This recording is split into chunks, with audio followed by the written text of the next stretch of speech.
अति प्रियों, प्रभु यीशु मसीह के नाम से प्यार से अभिवादन करता हूँ। कैसे भले चंगाई के साथ हैं? सभी बातें हैं। क्या आपका बिजनेस की सभी बातें, परिवार की या कामकाज में कैसे चलता है? क्या आपको सफलता चाहिए? परमेश्वर एक सलाह को देता है। नीति वचन 16 अध्याय की 20वां वचन में, जो वचन पर मन लगाता है वह कल्याण पाता है। जो भी कार्य करते हैं बुद्धि से करने से कल्याण को देखें। जो भी कार्य करते हैं बुद्धि से करने से सफलता को आप देखेंगे।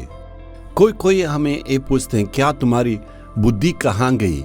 इसका मतलब जो भी कार्य करते हैं दुनियादारी के लोगों के समान हड़बड़ी में हमें नहीं करना है, बुद्धि के साथ काम करना है।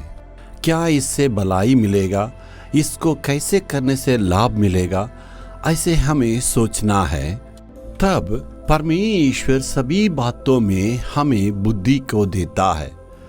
दाऊद जहां कहीं भी गया पूरे जगह में सफलता को प्राप्त किया, और ये देखते हैं वो बुद्धि के साथ काम किया। आप भी बुद्धि के साथ काम करने से सफलता को प्राप्त करेंगे। परमेश्वर इस बुद्धि को हमें देता है। परमेश्वर के पास आके पूछने से, हे प्रभु ये सभी बातों को मैं कैसे करना, पूछने से परमेश्वर आपको बुद्धि को देगा। मेरे जीवन में, मेरे सेवा में आप देखिएगा, बहुत ही बातों का मैं सोचता हूँ और इधर उधर की बातों करने के लिए सोचता हूँ, ये प्रभु ये सेवा में ये करना वो करना, उसको मैं कैसे करूँ? उस वक्त परमेश्वर के पास जाकर शांत से बैठकर, ये प्रभु इस बातों को करने के लिए मुझे तू बुद्धि दे, ऐसे प्रार्थना करने से परमेश्वर सभी बातों में एक प्रकाश को देता है। परमेश्वर के सन्मुख में आके प्रार्थना करने से पवित्र आत्मा हमारे लिए बुद्धि को देता है। उस वक्त सभी बातों में हम सफलता को प्राप्त करेंगे। इसका मतलब आप भी किसी भी कार्य को करने के लिए कभी भी हड़बड़ी नहीं करना है। परमेश्वर के पास आके प्रार्थना करके उस बातों के लिए समय को देना है।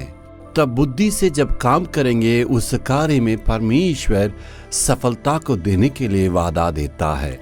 इसलिए आज जो कुछ आप करने वाले हैं, परमेश्वर के पास आके धीमे से बैठ के प्रभु से प्रार्थना करना है। तब परमेश्वर आपके काम में सफलता को देंगे।